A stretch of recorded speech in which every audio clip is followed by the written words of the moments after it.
कौनो आशिका अपने मासूक से कहा गौर करेंगे बाबूजी।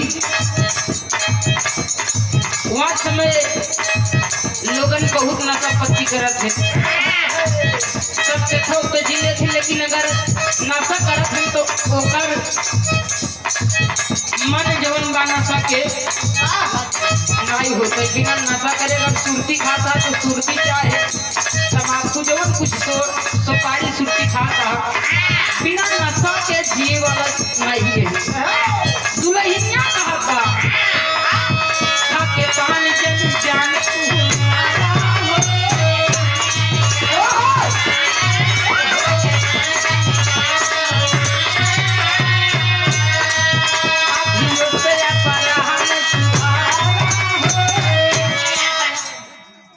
सत्यदेव यादव सजई।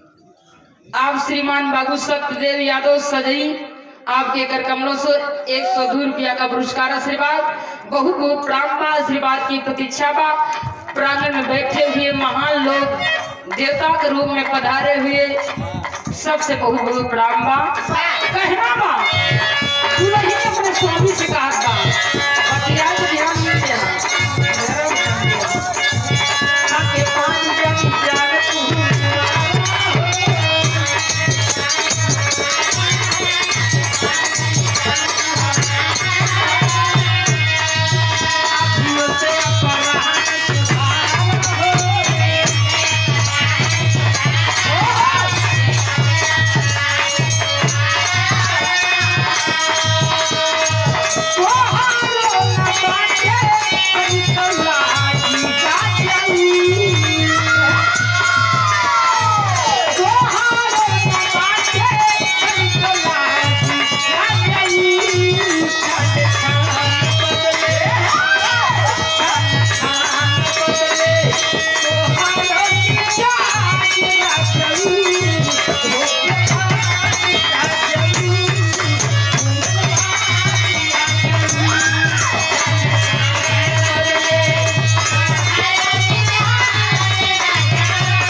जवन करत है ठीक नहीं बा।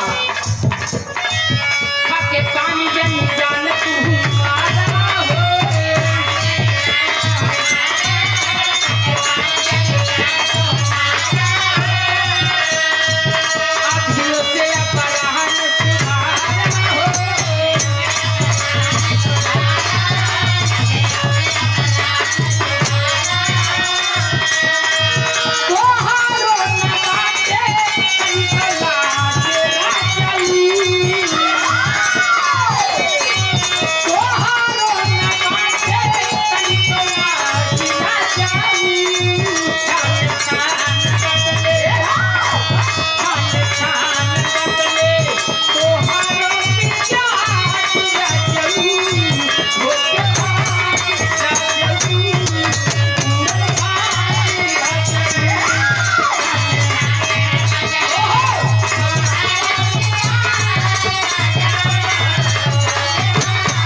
अपने मास्टर से कहत बा, लेकिन कहेगा कलमा कदर न जाने बाजी में दुनिया के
उमाशंकर शाहपुर। आप श्रीमान उमा शंकर शाहपुर के पास सन्नी से चल करके आए चाचा जी के कर कमलों से।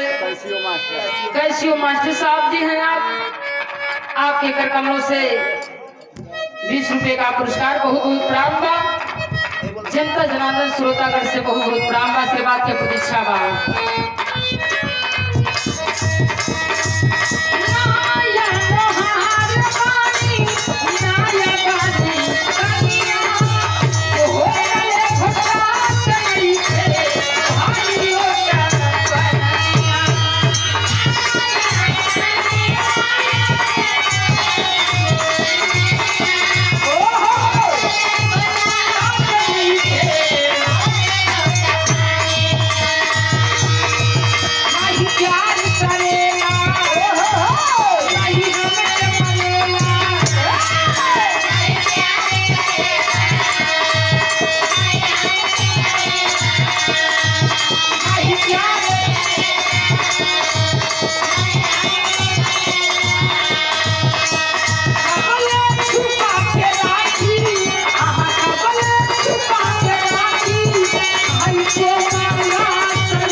दुख के अपने सहेली से दुख बतावा था।